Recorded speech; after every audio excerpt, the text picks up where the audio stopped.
Gabriel ben Chaim Rivka, Shona Libracha. So we remember Adam today. May the Neshama have an Aliyah. And we thank you, Gloria, very much so for being part of this shir, part of this Kehillah, and part of our life. And we always remember Adam in many good ways. Parshat Bo. Are you ready for the Exodus, page 340?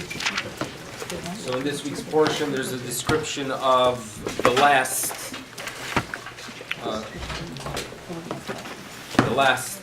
three plagues. That's what's on page 340 in the art scroll.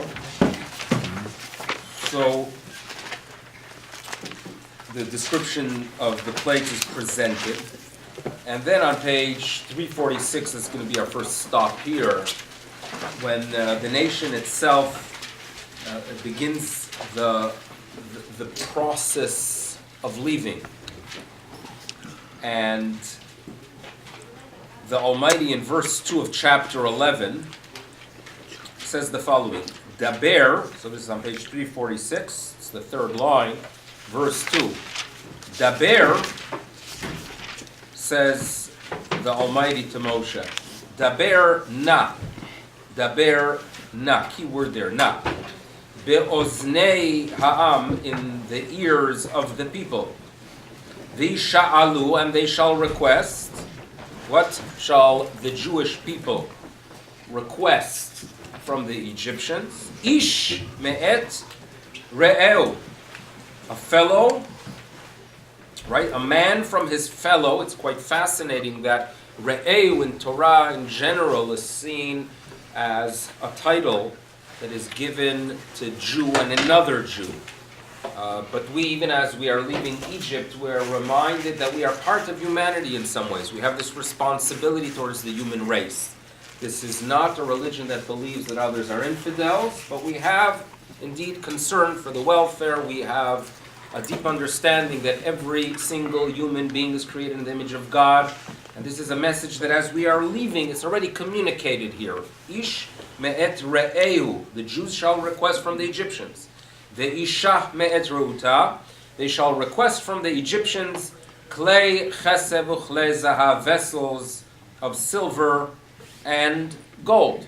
They requested, they got it, and they took it. Does it seem fair? Well, the Jewish people worked very, very hard, intense labor for many, many, many decades. They deserve the payment, and therefore it is something that we are very comfortable with. And indeed that occurred. Vaiten Hashem et chen ha'am, the Almighty granted the people favor in the eyes of the Egyptians. And you should know that due to the fact that Moshe Rabbeinu was a man of truth, a man of character, he was respected among the Egyptians. This is what we are told. The word na, so on the most basic level when you read it, na could mean like a now, meaning do it now, it's time, shine sight, right? We have to get our act together. Now it's the appropriate time to make that request. If not now, it's going to be too late. But if you look at the Art Scroll translation, and this is a translation of many of the commentators who work with the rabbinic traditions that appear in Midrashic and Talmudic sources, they take vina, like in modern Hebrew too, it is a please. Por favor, in other words, do me a favor, says Moshe Rabbeinu, says Almighty to Moshe Rabbeinu, please speak to the people, let them each make that request. Na. Jews, I know it's hard for you to ask for gold and silver, right? I know what a schlep it is, but do me a favor, please do so. Why the na? So there's a fascinating rabbinic tradition, there's a rabbinic message there, that the Almighty says, listen here, Moshe, I don't want Avraham Avinu to have tinus. I don't want him to have complaints. You know, I told him decades, years ago, centuries ago, that his descendants are going to be going through an enslavement in a foreign land. But, God Almighty said to Abraham, Yetzu berchush gadol, they're going to live with great wealth. So I made a promise to Avraham Avinu, so I don't want him coming to me with complaints. So do me a favor, tell the people to please make the request from the Egyptians. This is a midrashic explanation, which needs clarification because the midrash seems to indicate that God Almighty is really saying, listen, really, yeah, I would just ignore it, but I don't want him nudging me. If he promised Abraham, there's great difficulty with this midrash. So the traditional explanation is that the rechush gadol, the great wealth that Abraham Avinu was promised by the Almighty, does not relate to gold and silver, but it's spiritual wealth. It's the values, it's Torah. The Achrekem, they shall leave Egypt, and after leaving Egypt, they're going to have the wealth of meaning in life, purpose in life, guidance, light from above, the values of Torah. That is the real wealth. However, Avraham Avinu, who is concerned for the simple Jew who does not fully appreciate that real wealth is Torah, for that Jew there's a need to have tangible wealth. And therefore, the words of Na make their appearance here. The Almighty is telling Moshe Rabbeinu, do me a favor. It is necessary that they walk out with that wealth because Avraham Avinu was concerned for those who don't really appreciate that real wealth is Torah. They need the tangible. This is an explanation that's presented. Now, what is a good drasha? No? What is considered a good drasha? So rabbis over thousands of years have been giving drashas, and a good drasha is when you address a contemporary issue and you find guidance, meaning, insight in the text of Torah, right? Or you'll take a rabbinic tradition that addresses the verse and you'll apply it to that day and age. And there have been throughout the ages magnificent, brilliant Baalei Drasha. No question about that. Should I close the door or not? What's the vote? Okay, the vote is yes. Okay. It was a Rabbi Amiel who was in Antwerp. It was a Rabbi Amiel, eventually landed up in Tel Aviv, was the chief rabbi of Tel Aviv in the late 1920s, 1930s. He wrote Drashot Elami, magnificent drashot, how he would take the big debates of the 1920s. If do we believe as Jews in capitalism or in socialism? And he would read into Chumash Bereshit and he would find guidance of what's the Torah view of these great debates. So one of these great rabbis who assessed the situation that was taking place in modern Israel in the early 1950s and found meaning and related to what is presented in this text was a rabbi who's known as the Lutzker Rav, Rab Zalman Sorotskin. Rab Zalman Sorotskin, there's a street in Yerushalayim called Sorotskin Street, goes through many neighborhoods like Unsdorf, Madsdorf, all these Dorf neighborhoods are names that come from Hungary, but because these are probably people who originated there with, obviously we have a tremendous amount of respect, especially in Toronto, for them. But Rabbi Sorotskin was a rabbi there. Rabbi Sorotskin was a rabbi first in Lutsk, somewhere in Eastern Europe, landed up in Eretz Yisrael. He was a fascinating, wise individual. There's an interesting story about him that I've talked here about the Telz Yeshiva. So Telz Yeshiva was opened in the city of Tel Shai in northern Lithuania, I think it was 1875, by a Rabbi Eliezer Gordon. There are many Gordons. This was Rabbi Eliezer Gordon. And he was recognized as a brilliant preacher, teacher, scholar, a tremendous posek, and he had, what I know of, a son and two daughters. Okay, and eventually it reaches a point that the next generation gets involved in the organization with an understanding that there has to be leadership after the passing of the individual. So he had the son who simply had no interest at all in leading a yeshiva, or unfortunately, and this is not discussed in Tel circles or in Judaism at all, but that part is unfortunately, it is ignored. But he had two magnificent daughters. One of them married a Rabbi Bloch, and one of them married Rabbi Sorotskin. One of them married Reb Zalman Sorotskin, the Lutzker Rav. And Rabbi Gordon had, the head of the yeshiva, had the burden of fundraising, so he landed up in London in 1910, and during this stressful fundraising trip to support his yeshiva that was going through difficulties in Lithuania, he got a heart attack and he died, unfortunately, buried in London. So there was a decision at that time that the next head of the yeshiva would be Rabbi Bloch, the son-in-law Rabbi Bloch, and indeed, Tel's yeshiva became identified with Rabbi Bloch, a different philosophical approach, perhaps for another time. Now, Rabbi Sorotzkin felt in some ways, according to the legend, felt that he perhaps should have been the one. So he went to the Chafetz Chaim, the saintly Chafetz Chaim, for some guidance and to pour his heart out that he felt left out. And the Chafetz Chaim said to him, listen, God willing, one day it will return to your family. That's the legend of the Chafetz Chaim. And Rabbi Sorotzkin's son, a fellow by the name of Baruch Sorotzkin, married into the Bloch family and eventually headed the yeshiva in North America in the 1970s. That's the legend about it. But now it's time for Torah. How does Rabbi Sorotzkin read into this verse? So let's go back to Israel 1950.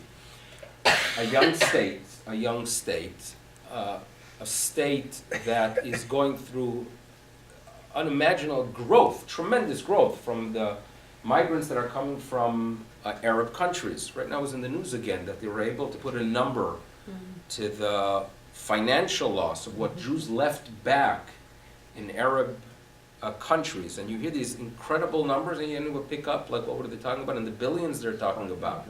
250. And it's so important that this is suddenly, is publicized, because for decades we're hearing about the Palestinians and their financial loss and the fact that they left homes, which they did, and there are things that they had to leave in the new modern state. Many of them they left because the Arabs told them we're going to come back, wipe out the Jews, and you can make it back home. But there's been so much discussion, so it's a very wise move to present to the world the fact that there were hundreds of thousands, if not millions, of Jews that had to leave everything from Syria to Iraq to Tunisia to Egypt. These are facts that are very, very significant. So now, this young state is going through great financial difficulty, tremendous financial difficulty, and Ben Gurion decides that it's time to strike a deal with West Germany. And the process of reparations begin. That merchandise and money is going to be coming to the Jewish state, and Israel needed it at the time. Was it Adenauer? It was for Adenauer was. For him, this was, for the Germans, this was a little bit to remove something from their, if they do have Germans, a guilt conscience. And this is what's taking place. So many Jews in the streets of Israel were unhappy with it. And through a specific individual, there were massive demonstrations taking place in the streets of Yerushalayim. Massive. There are photographs where a young charismatic leader by the name of Menachem Begin is standing there, and they had these gigantic banners. Kvodenu lo yimacher bekesef. Our honor will not be sold for money. Damenu lo yechupar bischorot. Our blood is not going to be atoned with commerce, right, with goods. And as Menachem Begin, listening to Menachem, it's a piece of art, anything he delivered. But he delivered it to the crowd, and then he came to the Knesset, and the crowd followed him to the Knesset, and they were throwing some bricks towards the Knesset. It was done as done in the Middle East with a lot of passion, and obviously, you could understand what's going through the people at that time. You had tens of thousands, hundreds of thousands of people that made it there after losing everything. And here the government of Israel is taking money, which is basically giving, an acceptance or some kind of level of forgiveness to the Nazis and the Germans, and no one was able to express that emotion like Menachem Begin. And this was a very tense time in the young Jewish state. On the other hand, you have to look where Ben Gurion's coming from. He was a practical man, and he understood that the country does need, we have to build an infrastructure. Up until today, there are scholars who do believe that what allowed Israel to take off was that foundation. So this is not an easy debate for anyone to be placed in, right? And it was expressed by the decision of Ben Gurion and the mouth of Menachem Begin. This is the debate that's taking place in 1951, 1952. Comes the Lutsker Rav Zalman Sorotskin, and he says, with the debate that is taking place today regarding the Tashlumin, the reparations, we can understand why the Almighty has to turn to Moshe Rabbeinu and say, Daber na, please, please. In other words, the Jewish people do deserve payment, right? There's no question about that. They were enslaved, and they are leaving now. It is appropriate. It's a Torah law, by the way, that when you free a slave, you are concerned for his honor, and you let him walk away with something. So HaKadosh Baruch Hu says to Moshe, Daber na, please. I know it's going to be difficult for them, because I know what they're going to be feeling. Some of them lost family members due to the enslavement. Some of them were broken physically and spiritually because of the Egyptians. For them to take money was basically damenu mechupar b'mamon, right? I know how hard it is, so therefore it has to be presented in the form of please. This is how Rav Zalman Sorotskin reads into this text what is taking place early in the 1950s, which is quite incredible. Area number 2 of discussion has to do with the symbolism of the Paschal Lamb. Korban Pesach. There was a lot of excitement in the bringing of the Korban Pesach throughout the ages. When we merited to have a temple, the Jewish people came with enthusiasm, with a feeling of identity to Yerushalayim to bring the Korban Pesach. The details appear in this week's portion. They're divided into 2. And we're gonna focus on a few of the details that relate to the symbolism of the Korban Pesach. So first, we're going to turn to page 350. Okay, where some of the details are presented. The Almighty tells them that, listen, you need to prepare this lamb and designate it a few days beforehand. The norm was in the temple that when they would bring in animals for the korbanot, they would give it a 4-day period of prep.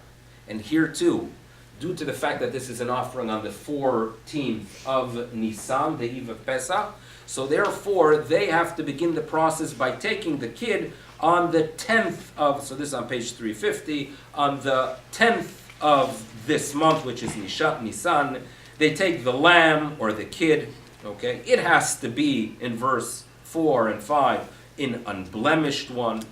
And they did not have an altar, so they used the doorpost and the lintel to go ahead and place the blood. And obviously in verse 9, as we know by now, it is a roasted korban. And it is consumed on the page of 352. It is supposed to be roasted as one unit. Its head, its legs, with the innards. As one unit it is roasted. It's not your traditional roasted meat where you cut it into small pieces on a skewer, right, and put a little bit of a pepper, and then there's another piece of chicken, and then a little bit, what else do they put? Tomato, how do you make Shish kebab. Shish kebab, right? Tomato, pepper, what else? Onion. Am I missing anything? You're obviously rubbish. Marinade. Okay. So this is not supposed to be in that way, but rather as one unit.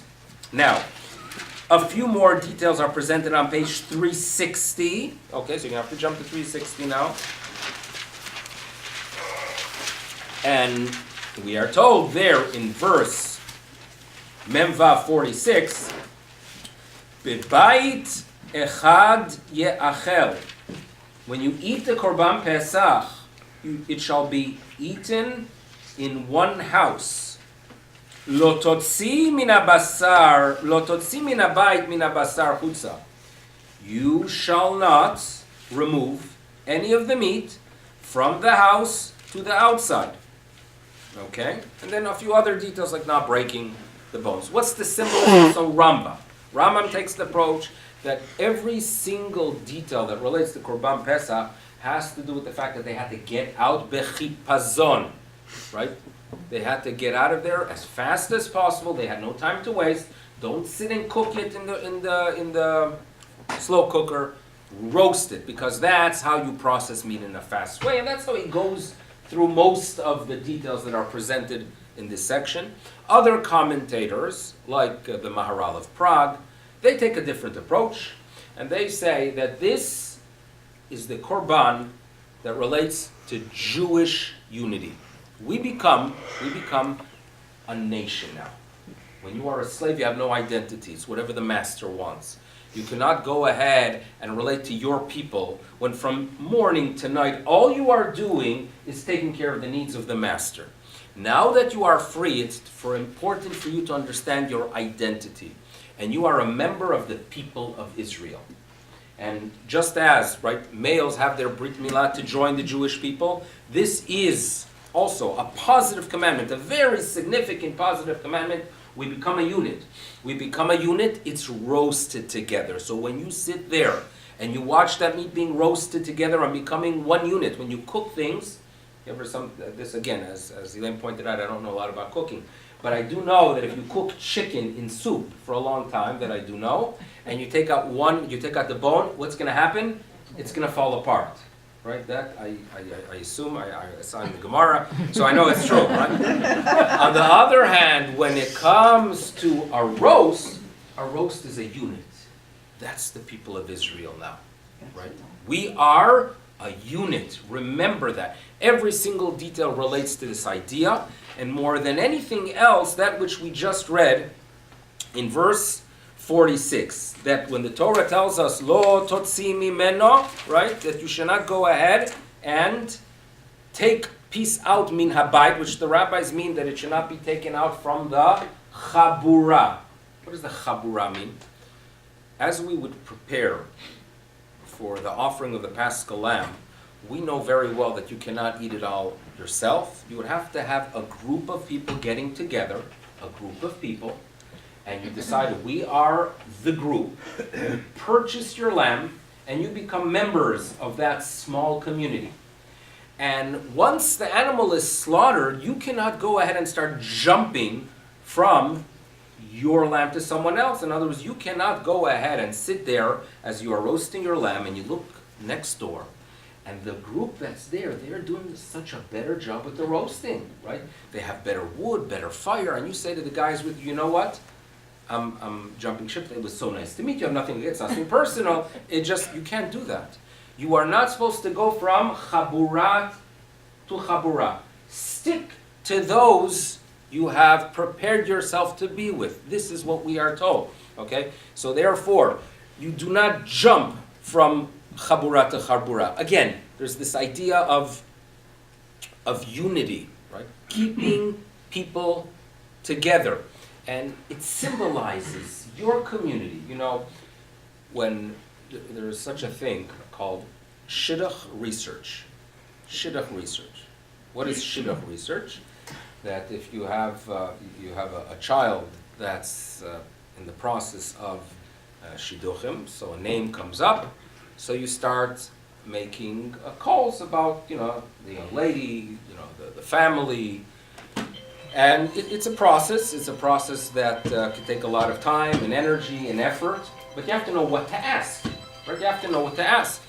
In other words, if you call and you start asking what type of tablecloth did they use on Shabbos, there's a problem there because that's not exactly a priority, believe it or not, in Jewish tradition by most of us, right? So now, what do you ask? So let's go get some guidance from Rambam, Maimonides. Maimonides tells us that in the past, going back 2,000 years ago, people seeked out what's known as yichus. Now, what is yichus? Today, yichus, they claim, that this young lady, right? She's the great-great-granddaughter of Rav Shamshon Raphael Hirsch, right? Sweet, but that's not exactly what real yichusin are. In the past, people actually had family trees that would indicate that everything was kosher in previous generations as well. Maimonides says, we're finished with that. We don't have the ability to work with that system. Don't worry about yichus. What you worry about is if there's some significant flaws that indicate a problem. In the words of Rambam, Im ra'ita shte mishpachot, if you see that there are two families that are always fighting, or if you see a family, Baalat Matzah Meriva, you see a family that they're busy fighting with everyone in the community. Or if you see a person, Shuhu Marbe Meriva, and he's an Azpanim, meaning that he has a tremendous amount of chutzpah, walks into shul and his goal is to create a problem with everyone, such a person, ra'ui leitrachek. That is something, and that is what you find out. Is there indeed, is this a person, is this a family that are busy fighting with everyone, or they are people that want to be part of the community and do for the community and value Klal Yisrael, right?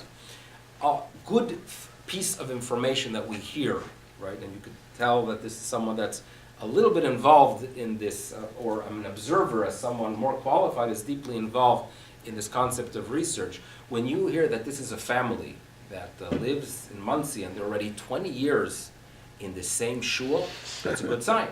Because when you start hearing, until 6 months ago they were in that shtibel, but I don't know exactly what happened, but they moved to another shtibel, and I think they were once in a different shtibel, meaning, they are people that when they start interacting with the group, they get agitated, they see the flaws by others, they start feeling that they don't belong, or others don't belong, and they jump to the next chabura.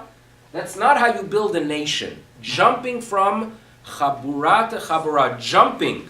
If you want to create a unit called the Jewish people, you figure out who you are part of, and we all have our shuls, right? And we have the right to be part of a shul, and that becomes your miniature Jewish people, right?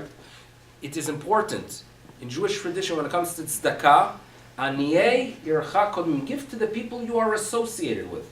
Give to the people in your area, in your community, because that is your small Jewish world.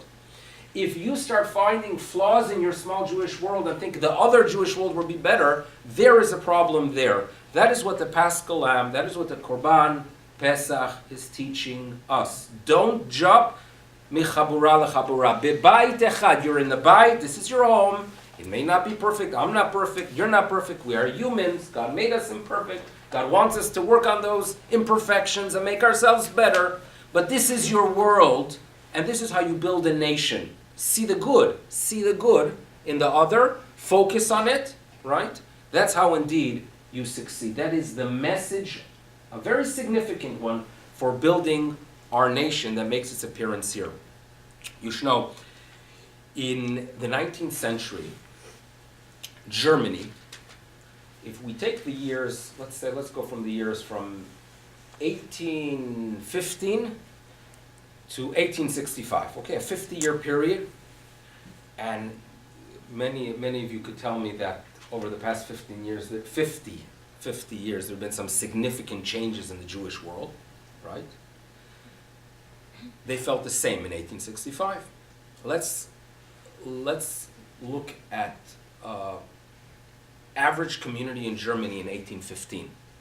That you go to a shul, it looks like any other shul, right? The shul in Germany would not be very different than the shul in Eastern Europe. Perhaps the jackets will be placed in a little bit more order than they would be in Poland. Perhaps the galoshes would actually be the way they should be. Perhaps the washrooms were cleaner. But besides that, it was basically the same type of traditional shul. But then the changes begin, right? You have the first Reformed temple in 1818. And you have to remember that if you wanted to remain a traditional Orthodox Jew in Germany at that time, it was not easy. And the leadership of the community were not in any way helpful to you, because they took over the mikvahs and they didn't believe so much in the value of the mikvah. They took over education and they didn't really believe in Jewish education. They took over the shechita and they didn't really believe in the shechita, because they became the leaders within 50 years, 5 decades, right? And I don't have to even go so far, by the end of the 1840s already. This was the norm in Germany. And a simple traditional Jew wants to just stick to the old traditions in a corner. What do you do? What do you do when they control? And there was no way out, because the German government did not recognize the Jew as an individual. You are part of the community. And therefore, if you have an issue, it's not yourself, it's part of a community. And the community was controlled by people who had a very, very different agenda than our view of Judaism. This was a nightmare. Among the great warriors to try to bring back, defend, protect traditional Judaism was a rabbi in Frankfurt, Reb Shamshon Raphael Hirsch. And he eventually establishes his own community, his own little shul, but nevertheless, it was under the umbrella of the Kehillah, because that was German law. things were changing in Germany in the 1870s because as Germany, under Bismarck, they wanted to weaken the Catholic Church. So the German government was pushed for legislation that Catholics could break away from the umbrella of the Catholic Church. That was a great way of weakening, knowing that suddenly it's not going to be one large Catholic Church but many small ones. For the German government, which is Protestant, that will take care of many of their issues. Shamshon Raphael realizes, hey, this is an opportunity for us. And in the 1870s, he was pushing to have the same thing done for the Orthodox community, claiming that Orthodox Judaism is very, very different than Reform. And he wanted to establish his own kehillah, where he could have his shchita, mikvah, chinuch, all those important things.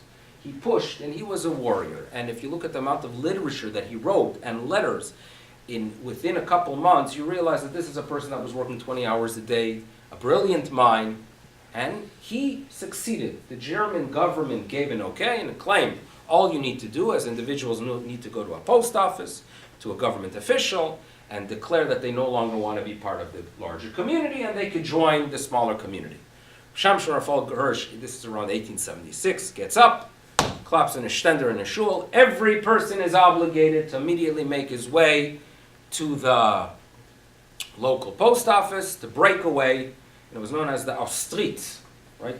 Break away from the larger community. Some people turned to him and said, this is easier said than done. In other words, cemetery. What's going to happen with the cemetery? We will not have access to the cemetery where my father, my grandfather, my great-grandfather, my great-great-grandfather are buried. And Rosh Hashanah Raphael Hirsch claimed that we have to practice our Judaism alive. Let's not worry about it. And we're going to deal with it when that is a relevant issue, when we're going to eventually get a right for our own cemetery. He believed it as an obligation, but there were members in the community, God-fearing Jews, who simply felt uncomfortable. And they felt the following, that you should know, now that we have the right to break away, we can start the process of negotiation with the larger community, with the Reform community, and they're going to go ahead and be willing to compromise. So this was a significant debate in Frankfurt and other communities. What do? Austritt, break away, or try to work within the general community?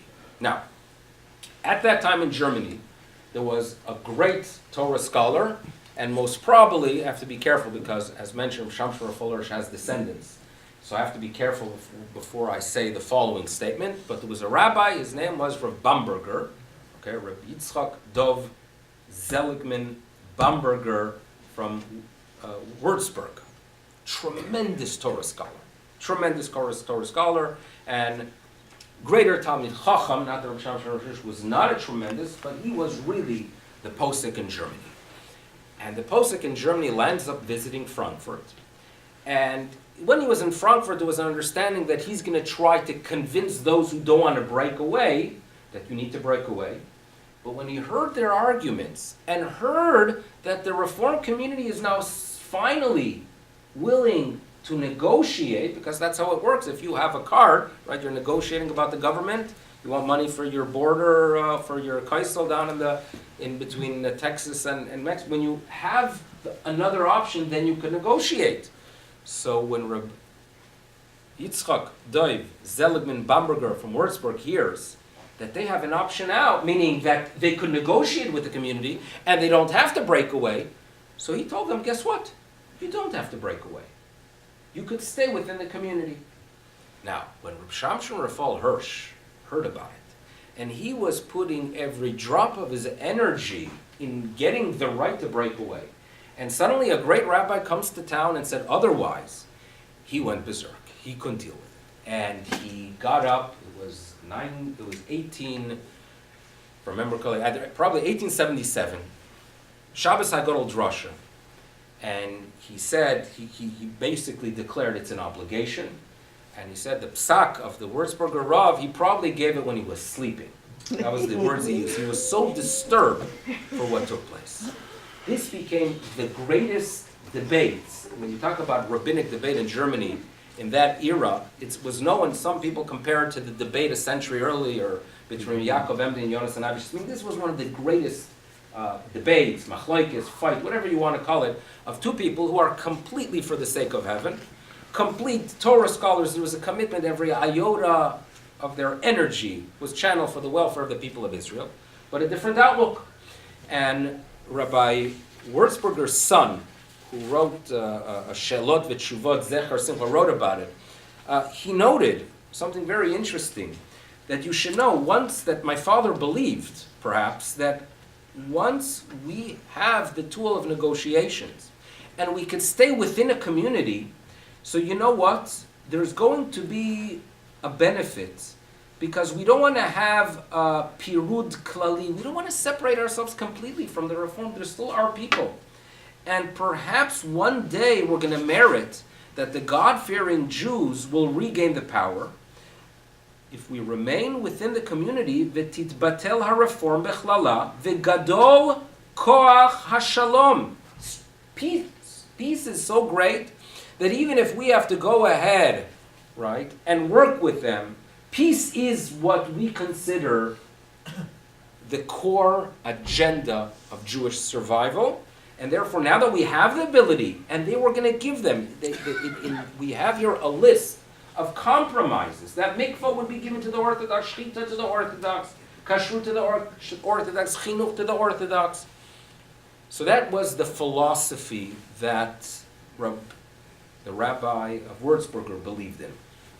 And this was a very, indeed, significant debate.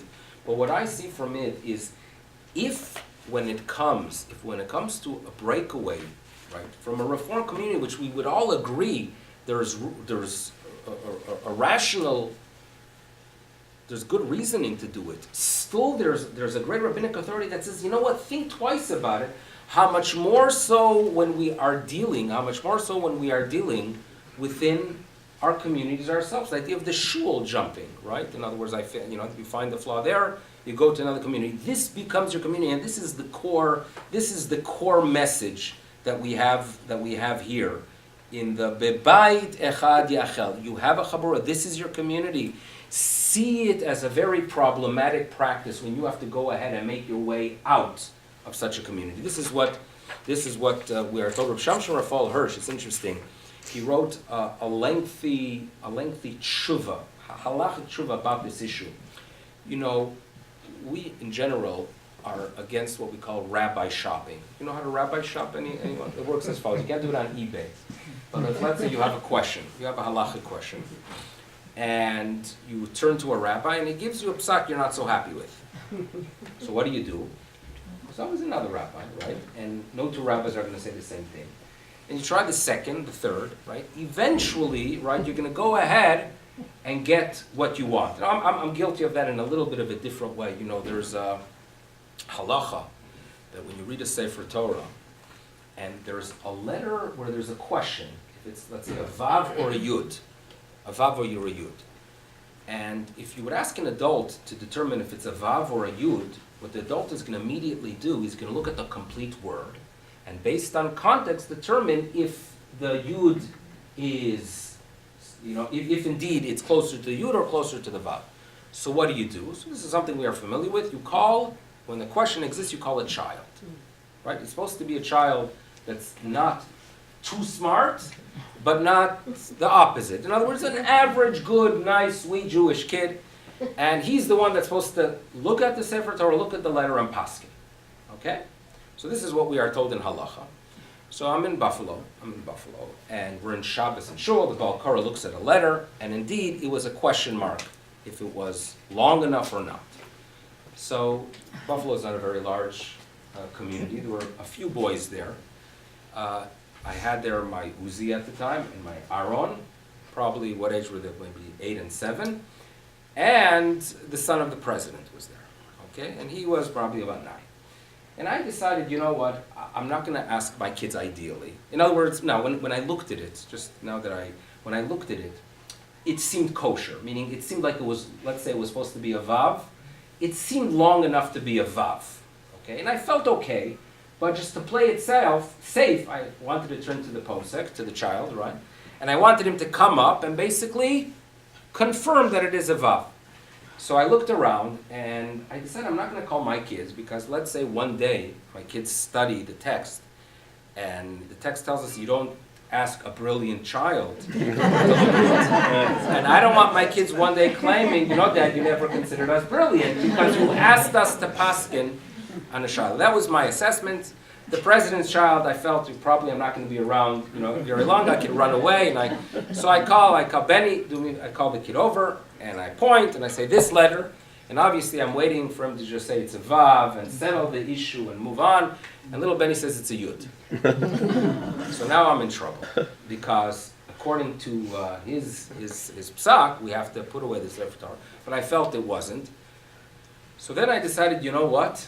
I'm going to go for a beis din. Instead of asking one child, I'm going to ask 3. And if 2 out of the 3, so I had no choice already. So then I call Uzi, look at it, Vav. I call Aaron, what is it? Vav. So 2 out of 3 say it's a Vav, it's kosher, let's continue reading. That's what it is. So I did my own rabbi shopping when necessary. In Jewish law, we have a rule that if a chacham she'asar, if a rabbi says something is prohibited, another rabbi is not supposed to walk in and say it's permissible. Different explanations why. Some know that it has to do with the honor of the first rabbi. Reb Shamshin Raphael Hirsch claimed that what this Rabbi of Würzburger did to walk into Frankfurt, my community, after I said that they have to break away, and he goes ahead and claims that they could stay, he is violating the Chacham She'asar. If one rabbi prohibits something, what right does another rabbi have to say otherwise? So in this tshuva of the son of the Würzburger Rav, this rabbi, the son, was obviously well connected among German rabbis. My great-grandfather from my mother's side was a German rabbi. I found his name referred to in one of the responses here. So he has 2 answers to defend his father from walking into Frankfurt and yes, sharing an opinion. Number 1, he notes that the issue of a rabbi who said something is prohibited is only if it's a final statement, right? But if, let's say, a rabbi makes it, but no one really is following it, meaning it didn't become a psak because no one really followed, it does not apply in that situation. In other words, when Rav Shamshin Raphael Reb Hirsch gets up in his shtibel, in his shul, everyone has to break away, and everyone says, what do you mean? We can't do that. Meaning, it didn't take off. It was not an accepted psak. If it was not an accepted psak, it's only like a debate in the study hall, and it would be permissible. It would be permissible for another rabbi to share his opinion. That's what he notes.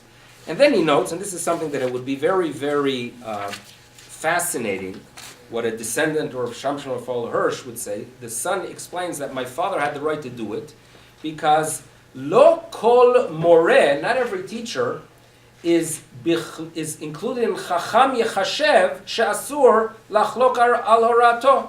In other words, what he is basically hinting to is the fact that if you have one rabbi who's a scholar and you have another rabbi who is a super duper scholar, in such a situation, perhaps the greatest scholar has the right to go against the psak. This became a major issue in halacha. Relevant for us is more the fact Jewish unity is what we're supposed to take from the Parsha of Exodus. Jewish unity, we are a unit. And just as with ourselves, right? If a person has a little bit of an ache with an heel, he does not think immediately, right, that I have to get rid of this heel, but rather you accept it because it's part of who you are, and you're going to live with it and accept it and do the best you can to deal with it. So too when it comes to your people, that sometimes there are people we're going to be interacting with that are going to agitate us. Sometimes we're going to have difficulty. Judge them favorably, accept them, because we are a unit. This is how we celebrate our Exodus. This is the Korban that tells the people of Israel what you are about. And indeed, the journey begins with that. Thank you again, Gloria. Thank you, everyone, for coming, and have a wonderful day.